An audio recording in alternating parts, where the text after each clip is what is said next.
Hello বন্ধুরা, তোমরা সবাই কেমন আছো? আশা করি ভালো আছো। আমিও ভালো আছি।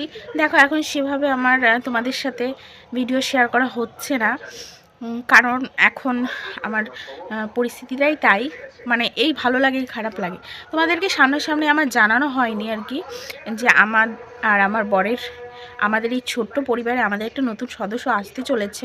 আমি এমনি রিলসের মাধ্যমে তোমাদেরকে জানিয়েছিলাম, বাট নিজে মুখে সামনাসামনি বলিনি কারণ প্রথম যেহেতু একটু ভয় আছে।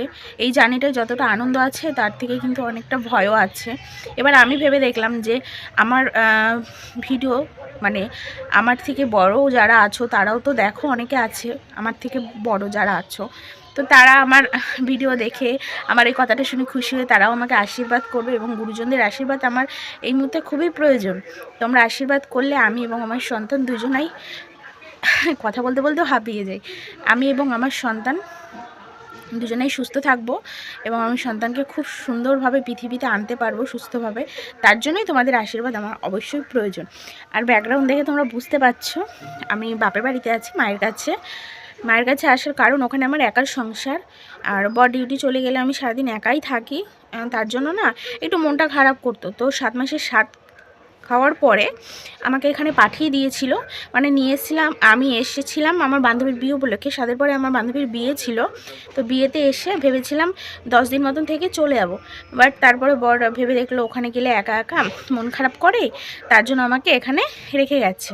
মানে আমার বাপের বাড়ি শ্বশুরবাড়ির ডিস্টেন্সটা জাস্ট ওই 2-4 মিনিটের, বেশি না। চাইলে এখনই আমি হেঁটে চলে যেতে পারবো, কিন্তু না, ওখানে একা থাকবো, মন খারাপ করবো, এর জন্য আমাকে ওখানে রাখেনি। ও এখানে থাকে, ওখানে থাকে, ও আসে। তো এভাবে দিন কাটছে, দেখতে দেখতে 8 মাস হয়ে গেল। আর কথা বলতে বলতে হাঁপিয়ে যাচ্ছি। আর আজকে আমি একটু চিন্তামুক্ত হলাম, তাই তোমাদের সামনে একটু ডাইরেক্ট কথা বলতে আসলাম। তাই কারণ আগামীকাল 25শে ডিসেম্বর, মানে 25শে ডিসেম্বর চলে গেছে গতকাল। সেদিন আমার একটা রিপোর্ট ছিল 8 মাসের, সেই রিপোর্টটা আজকে এসেছে, বেশ ভালো এসেছে। তার জন্যই তোমাদের সঙ্গে একটুখানি শেয়ার করলাম। এখন তো বন্ধুদের সাথে শেয়ার করাই যেতে পারে, যেহেতু অনেকটা শেষ মুহূর্তে আমি চলে এসেছি।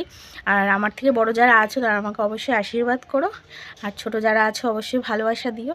এতটুকুই জানানোর ছিল। আর কেমন লাগলো তোমাদের এই খবরটা শুনে অবশ্যই তোমরা আমাকে জানিও কমেন্টের মাধ্যমে। আর সামনে যতটা সম্ভব তোমাদের সাথে ভিডিও শেয়ার আমি করব আমার এই জার্নিটার সম্বন্ধে, কিভাবে কাটছে, কি করছি। তো চলো আজকের মতন বাই বাই।